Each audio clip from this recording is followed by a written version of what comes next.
Hey yo, what's up mga koshi? Kumakain ba kayo ng tahong? Ako kasi, pagmahal ko lang. Tara, luto tayo. Luya, salt,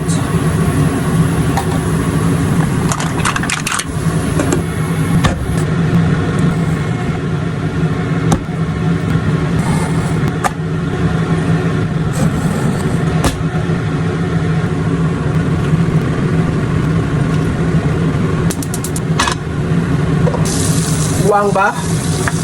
Kamandar natin ng sibuyas. Lagyan na kagad natin to. Tapos ilagay natin kagad to. Pamins. At yung sabaw kanina. Tapos yung dahon ng celery. Lagyan natin sa huli. Ayan. Patay ng apoy. Saka natin haluin to. Ayan. At pinakahuli yung ating kalamansi. Ayan. Kakain na. At ayan na nga po siya mga koshi, ang ating tahong. Yum yum yum.